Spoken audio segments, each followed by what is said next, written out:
Shri A K Raj, advocate A Rahim വളരെ ഡയറക്റ്റായി ചോദിച്ചൊരു ചോദ്യമാണ്. ആരെങ്കിലും മറുപടി പറയണമല്ലോ, ഒന്നുകിൽ ബി ജെ പിക്കാർ അല്ലെങ്കിൽ ബി ജെ പി അനുകൂലിക്കുന്നവരൊക്കെ മറുപടി പറയണമല്ലോ എന്നുള്ള ചോദിച്ചാണ്. അങ്ങ് ഇതിനെ അനുകൂലിക്കുന്നുണ്ടോ?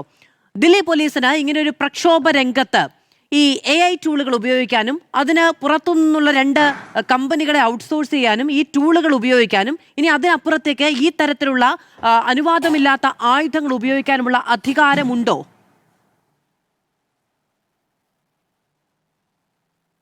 ഡൽഹി പോലീസിനെന്നല്ല ഒരു പോലീസിനും ഇല്ലല്ലോ, ഒരു രാജ്യത്തും ഉണ്ടാകാൻ പാടില്ലല്ലോ നിയമ സംവിധാനത്തിന് അതീതമായിട്ടുള്ളത്. പക്ഷെ എൻ്റെ പ്രശ്നം എന്താണെന്ന് വെച്ചാൽ, ഞാൻ നേരത്തെ അത് പറഞ്ഞു, ഇത് ആരാണ് പറയുന്നത് എന്നുള്ളതാണ്. ഇത്തരം കാര്യങ്ങളെ എങ്ങനെയാണ് നമ്മൾ ഒരു വിഭാഗം, അതായത് നമ്മളൊരു പ്രശ്നം ഉണ്ടാകുന്നു, ആ പ്രശ്നത്തിൽ നമ്മൾ പ്രതിഭാഗം വാദിഭാഗം എന്ന് വേണമെങ്കിൽ ഉദാഹരണമായിട്ട് പറയാം. ഇതിൽ പ്രതി പറയുന്നു ഇങ്ങനെയൊക്കെയാണ് എന്ന് പറയും, നമ്മളത് എങ്ങനെ മുഖവിലക്കെടുക്കും? മാധ്യമങ്ങൾ എങ്ങനെയാണ് ഇത് മുഖവിലക്കെടുത്ത് എനിക്ക് മനസ്സിലാകുന്നില്ല. ഇതൊരു വിഭാഗം ഉയർത്തുന്ന ആരോപണമല്ല ഈ അവസരത്തിൽ. എൻ്റെ ചോദ്യം അതാണ്. എന്നിട്ട് ഇതെല്ലാം നമുക്ക് വസ്തുതയാണെന്ന് തെളിയാന്ന് വെച്ചോ, അത് ആർക്കാണ് തെളിയിക്കാൻ പറ്റുക? ഔദ്യോഗിക ഏജൻസികൾക്കല്ലേ പറ്റുള്ളൂ. അത് പറയുമ്പോഴല്ലേ പറഞ്ഞു പോലീസുകാർക്ക് പരിക്കേറ്റ്. ഞാൻ പോലീസുകാർക്ക് പരിക്കേറ്റ് നിസ്സാരമായിട്ട് കാണുന്നത് വളരെ ഗൗരവത്തോടെയാണ് ഞാൻ കാണുന്നത്. അതിർത്തി കാക്കുന്നവരാണ് ഇന്ത്യൻ സൈന്യം, അല്ലെങ്കിൽ ഓരോ രാഷ്ട്രത്തിലെ സൈന്യം, അതിലെ ഭടന്മാർ വളരെ പ്രധാനമാണ് എന്ന് പറയുന്നത് പോലെ തന്നെ. അല്ല, എന്നെ പറയാൻ മുഴുവൻ സമ്മതിക്കൂ. ഇത് ആരോപണം മാത്രമാണോ എന്ന് പറഞ്ഞതുപോലെ ഞാൻ പറയാം. എന്ന് പറയുന്നത് അല്ല, ഞാൻ ഈ ഒറ്റ വാചകം പൂർത്തിയാക്കിയിട്ട് വരാം. എന്ന് പറയുന്നത് പോലെ തന്നെ പ്രധാനമാണ് പോലീസിന്റെ ചുമതല. അവർക്ക് ഉത്തരവാദിത്തം. നമ്മുടെ ക്രമസമാധാന നില സംരക്ഷിക്കേണ്ടെന്ന വിഭാഗമല്ലേ പോലീസ്. അതെല്ലാ പോലീസിനും ബാധകമാണ്. ഞാനിപ്പോൾ കേരളത്തിലെ പോലീസിനാണെങ്കിൽ അത് അങ്ങനെ തന്നെയാണ് പറഞ്ഞത്. ഏത് സർക്കാരും ആവട്ടെ, പോലീസിന് ആ ചുമതലയുണ്ട്. ആ ചുമതലയിൽ നിന്ന് പുറത്തേക്ക് പോലീസ് പോകാൻ പാടില്ല. പക്ഷെ അത് പോയി എന്ന് പറയാവുന്ന രീതിയിലേക്ക് ഇപ്പോൾ എവിഡൻസ് ആയിട്ടില്ല, നമ്മുടെ കയ്യിൽ തെളിവായിട്ടില്ല. ഇത് ആരോപണങ്ങൾ ഉയരുകയാണ്. ആ ആരോപണങ്ങൾ ഉയർത്തുന്നത് ആരാണ്? നിഷ്പക്ഷമായിട്ട് നിൽക്കുന്നവരല്ല. ഈ സമരത്തിൽ കൃത്യമായി ഒരു പക്ഷത്ത് നിൽക്കുകയും ഓരോ വാചകത്തിലും ഓരോ വാക്കിലും കേന്ദ്ര സർക്കാരിനെതിരെ തിരികുകയും ചെയ്യുന്നവരാണ് പറയുന്നത്. അപ്പൊ അതവിടെ നിൽക്കട്ടെ. അങ്ങ് സെന്റൻസ് പൂർത്തീകരിച്ചല്ലോ.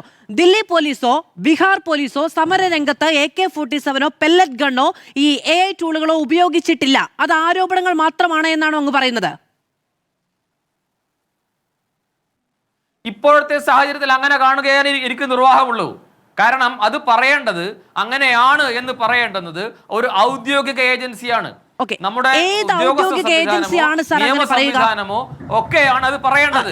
അല്ലാതെ അത് വെറും ആരോപണമാണ് എന്ന് മാത്രമല്ല, ഈ ആരോപണത്തെ ഞാൻ നേരത്തെ പറഞ്ഞു, കെട്ടിച്ചമച്ച ആരോപണങ്ങളെ മാത്രം ഉന്നയിച്ച് പ്രശ്നങ്ങളെ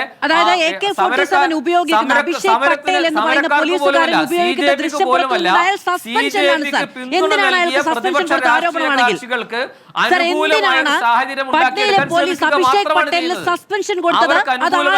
ഉണ്ടാക്കാൻ വേണ്ടി ഒരു കൂട്ടം നുണകൾ കെട്ടിപ്പൊക്കുകയാണ്.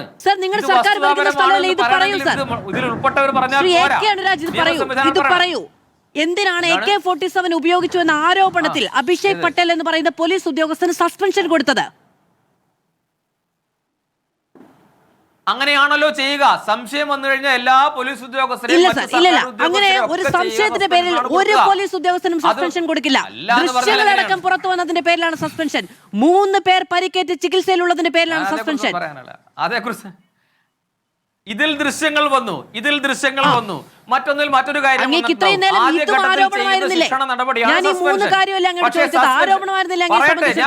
പറഞ്ഞു. ഈ സസ്പെൻഷൻ അല്ലെന്നേ, സസ്പെൻഷൻ എന്നത് അന്തിമമായ ഒരു കാര്യമല്ല. ആ സസ്പെൻഷൻ കൊടുത്തു എന്ന് പറഞ്ഞാൽ തന്നെ മാറ്റി നിർത്തലാണ്. എന്തുകൊണ്ടാണ്? രണ്ട് സാധ്യതകളുണ്ട്. സംശയത്തിന്റെ പേരിലുള്ള രാജ്യം മുഴുവൻ കണ്ട ദൃശ്യമാണ്. 2 സാധ്യതകളുണ്ട്. ഒന്ന്, അതിൽ തെറ്റുണ്ടാകാം, മറ്റൊന്ന് തെറ്റില്ലാതിരിക്കാം. രണ്ടിനും ഇടയിലുള്ള സാഹചര്യമാണ്.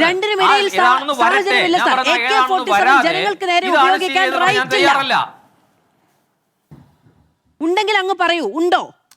അതാണ് ഞാൻ പറഞ്ഞത്. ഉപയോഗിച്ച ആളെ സസ്പെൻഡ് ചെയ്തല്ലോ. കുറ്റം ചെയ്തു എന്നതിന് തെളിവല്ല. സർ, ഉപയോഗിച്ചതിനാണ് സസ്പെൻഷൻ എന്ന് അങ്ങ് പറഞ്ഞു. സസ്പെൻഡ് ചെയ്തു എന്ന് പറഞ്ഞല്ലോ. ഉപയോഗിച്ചതിനാണ് സസ്പെൻഡ് ചെയ്തത് എന്ന് പറഞ്ഞു. അപ്പൊ ഉപയോഗിച്ചു. എന്താണ് അത് ഉപയോഗിച്ചോ, തെറ്റാണോ ശരിയാണോ എന്ന് അറിയണമെങ്കിൽ ബീഹാറിലെ പോലീസ് ആക്ട് നോക്കേണ്ടി വരും. അല്ലെങ്കിൽ അപ്പോഴത്തെ സാഹചര്യം നോക്കേണ്ടി വരും. അവിടെ കിട്ടിയ ഒരു സാഹചര്യവുമില്ല സാർ. ഒരു സാഹചര്യത്തിൽ കേരളത്തിൽ അല്ല, ഞാൻ ചോദിക്കാം. അല്ല, ഞാൻ സമാനമായ സാഹചര്യം കൊണ്ട് ഉദാഹരണം പറയാം. ഏറ്റവും കൂടുതൽ ചർച്ച ചെയ്യപ്പെട്ടിരുന്ന ഒരു കാര്യമല്ലേ കൂത്തുപറമ്പ് വെടിവെപ്പ് കേസിൽ ആരാണ് വെടിവെക്കാൻ അനുമതി കൊടുത്തത്, ഏത് ഉദ്യോഗസ്ഥനാണ് അനുമതി കൊടുത്തത്? ഏറ്റവും കൂടുതൽ ചർച്ച ചെയ്തൊരു വിഷയം, എത്രയോ കാലം മാധ്യമങ്ങൾ ചർച്ച ചെയ്ത, രാഷ്ട്രീയ നേതൃത്വങ്ങൾ ചർച്ച ചെയ്ത, നിയമസഭയിൽ ചർച്ച വന്ന വിഷയമായിരുന്നില്ലേ? അവസാനം അതിലൊരു തീരുമാനത്തിലെത്തി. അത് തീരുമാനത്തിലെത്തി കഴിയുമ്പോൾ മാത്രമേ നമുക്കത് അങ്ങനെയാണ് എന്ന് പറയാൻ പറ്റുള്ളൂ എന്ന് പറഞ്ഞതുപോലെ ഈ വലിയ തോതിൽ ചർച്ച ചെയ്യപ്പെട്ട വിഷയമാണ്, അത് കഴിഞ്ഞിരിക്കുന്നു. അതിനെ ന്യായീകരിച്ച ആരെയും എനിക്കറിയില്ല. അങ്ങേക്കറിയാമെങ്കിൽ അങ്ങേക്ക് പറയാം. ഈ വിഷയം സംവിധാനത്തിന് തീരുമാനം സർ, ഈ വിഷയം പറയൂ. AK-47 ഉപയോഗിച്ചത് സർ, ഈ ആയുധം ഉപയോഗിക്കാമോ? ഈ ആയുധം ജനങ്ങൾക്ക് ഉപയോഗിക്കാമോ? എന്റെ മാധു ഉദാഹരണം പറയുകയാണല്ലോ. അല്ല, ഉദാഹരണം അവിടെ നിൽക്കട്ടെ. ഈ ആയുധം AK-47 ജനങ്ങൾക്ക് ഉപയോഗിക്കാമോ? എനിക്ക് ഒറ്റ ചോദ്യമേ ഉള്ളൂ. അങ്ങനെ ആരോപണമാണ് ചോദിക്കുന്നത്. എനിക്കതറിയില്ല. ഇപ്പോഴത്തെ സാഹചര്യത്തിൽ അതേക്കുറിച്ച് പറയാൻ എനിക്ക് സാധിക്കില്ല. കാരണം എന്റെ നിലപാട് ഇതാണ്. കാരണം അപ്പോൾ അവിടുത്തെ സാഹചര്യമോ ഒന്നും അറിഞ്ഞിട്ടല്ല നമ്മൾ ഈ പറയുന്നത്. സമരം അവിടെ ഏത് രീതിയിൽ പോയി,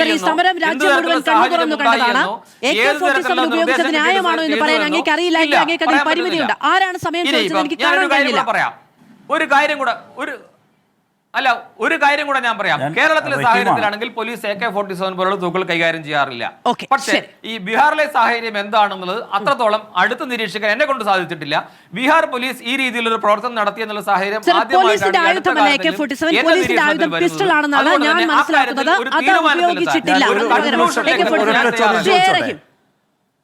ആ മനസ്സിലാക്കലും അതിന്റെ മനസ്സിലാക്കലും ശരി വ്യത്യാസമുണ്ട്. മാധുവിനെ ഉറപ്പിച്ചു പറയാൻ അതേ കാര്യം നമുക്കൊക്കെ ബാധകമാണ്. അതാണ് ഞാനിപ്പോ പറയുന്നത്. ഒന്ന് വഴങ്ങാമോ? ഒന്ന് വഴങ്ങാമോ? ഞാൻ ഒരു ചോദ്യം അങ്ങയോട് ചോദിച്ചോട്ടെ, അങ്ങയോട് ഒരു ക്ലാരിഫിക്കേഷൻ. അങ്ങയുടെ വാദം പ്രധാനമായും ഉന്നയിക്കുന്നത് ഇതിൽ വാദിയും പ്രതിയുമുണ്ട്. പ്രതിഭാഗം പറയുന്ന കാര്യങ്ങൾ കേട്ട് എങ്ങനെയാണ് ഇതിനെ അംഗീകരിക്കാനാവുക? ഇതൊക്കെ ഉപയോഗിച്ചു, സർവൈലൻസ് ടൂളുകൾ ഉപയോഗിച്ചു എന്നതിനെ വേണ്ട, എന്നെ വിട്ടേക്കൂ. 24/7/2026 പുറത്തിറങ്ങിയ ടൈംസ് ഓഫ് ഇന്ത്യ ഡൽഹി പോലീസിനെ ഉദ്ധരിച്ചുകൊണ്ട് പറയുന്ന കാര്യം എങ്ങനെയാണ്? Police identify 2500 people with criminal records at Jantar Mantar protest through facial recognition cameras. ഇത് പോലീസ് തന്നെ പരസ്യമായി ഡൽഹി പോലീസ് തന്നെ പുറത്തിറക്കിയ റിലീസാണ്. നിങ്ങൾ പറയുന്നു FRT ഉപയോഗിച്ചിട്ടുണ്ടോ, ഫേസ് റെക്കഗ്നേഷൻ ടെക്നോളജി ഉപയോഗിച്ചിട്ടുണ്ടോ, ബയോമെട്രിക് എവിഡൻസ് വെച്ച് മാച്ച് ചെയ്തിട്ടുണ്ടോ, ഇത്തരം കാര്യങ്ങൾ നടന്നിട്ടുണ്ടോ ഇല്ലയോ? നടന്നിട്ടുണ്ടോ എങ്കിൽ തെറ്റാണ് എന്ന് താങ്കൾ സമർത്ഥിക്കുന്നു, താങ്കൾ സമ്മതിക്കുന്നു, താങ്കൾ കൺഫസ് ചെയ്യുന്നു. തെറ്റ് കുറ്റസമ്മതമല്ല, താങ്കളുടെ വാദം അതാണ്. അങ്ങനെ ഉപയോഗിച്ചിട്ടുള്ളത് തെറ്റാണ്. പക്ഷെ അത് ഉപയോഗിച്ചിട്ടുണ്ട് എന്ന് ഇവർ പറഞ്ഞാൽ എങ്ങനെയാണ് വിശ്വസിക്കാനാവുക? ഞങ്ങളെ വിട്ടേക്കുന്നേ. ഡൽഹി പോലീസിന് വിശ്വാസം ഉണ്ടോ? ഡൽഹി പോലീസ് പറയുന്നു അത് ചെയ്തു എന്ന്. പിന്നെ ഞങ്ങളെ അങ്ങ് വിട്ടേക്ക്. നിങ്ങൾ പറഞ്ഞ വാദി പ്രതിയോ ഏതാന്ന് വെച്ചാൽ കൂട്ടിക്കോ. ഈ പറയുന്ന പ്രതി തന്നെ പറയുന്നു അങ്ങനെയാണെന്ന്. ശരി, ഓക്കെ. പിന്നെന്താ? ശരി. അപ്പൊ അതാണ് ഭരണഘടനാ വിരുദ്ധം എന്ന് പറയുന്നത്. ഞാൻ മറുപടി പറയണല്ലോ. ഞാൻ പറയാം. അതായത് ഇതിനകത്ത് ഒന്നാമത്തെ കാര്യം, ടൈംസ് ഓഫ് ഇന്ത്യയിൽ വന്ന ഒരു കോട്ടാണ് നമ്മളിവിടെ പറയുന്നത്. എത്രത്തോളം മാധ്യമ വാർത്തകളെ മാത്രം ഡിപ്പെൻഡ് ചെയ്തുകൊണ്ട് ഒരു തീരുമാനത്തിലേക്ക് നമ്മുടെ നീതിന്യായ സംവിധാനമോ അല്ലെങ്കിൽ ഉദ്യോഗസ്ഥ സംവിധാനമോ എത്തുന്ന ഒന്നാമത്തെ കാര്യം. രണ്ടാമത്തെ കാര്യം, ഇനി ഡൽഹി പോലീസ് അങ്ങനെ പറഞ്ഞിട്ടുണ്ട് എന്നാണെങ്കിൽ അത്തരം സംവിധാനങ്ങൾ ഉപയോഗിക്കാൻ അവർക്ക് സാധിക്കുന്നു, അല്ലെങ്കിൽ നിയമപരമായ സാഹചര്യം ഉണ്ട് എന്നും കൂടി അതിൽ നിന്ന് വായിച്ചെടുക്കാൻ എനിക്ക് സാധിക്കുന്നുണ്ട്. പക്ഷേ ഒരു മാധ്യമ വാർത്തയെ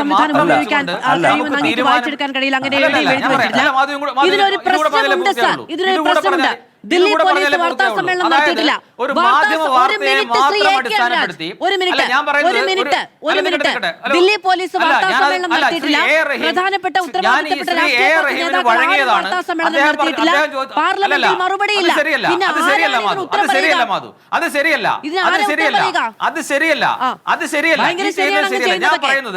ഞാൻ പറയുന്നത് ചർച്ചയിൽ ഞാൻ പറഞ്ഞില്ലേ, ശ്രീ A.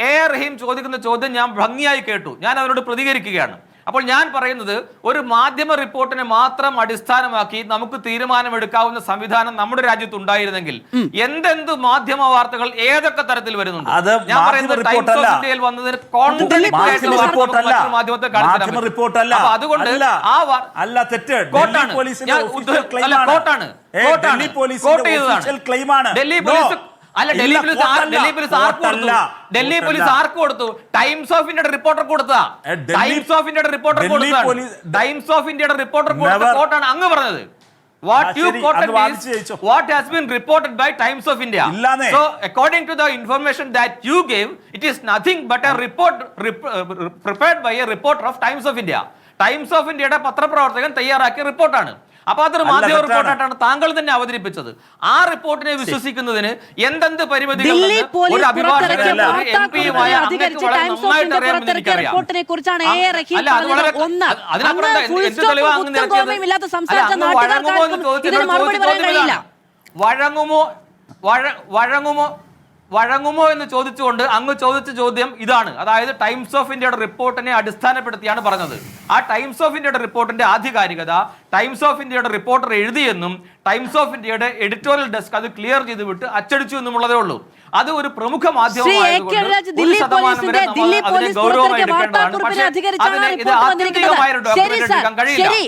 പോലീസിന്റെ ഉദ്ധരിച്ചുള്ള ടൈംസ് ഓഫ് ഇന്ത്യയുടെ വാർത്ത അങ്ങ് വിശ്വസിക്കില്ല. ദില്ലി പോലീസ് ഒന്ന് വാർത്താ സമ്മേളനം വിളിക്കണം.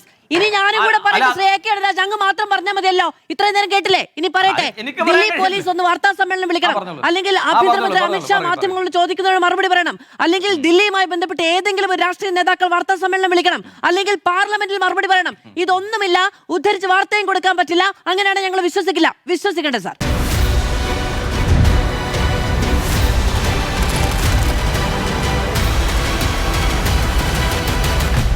Debate with Madhu Saji.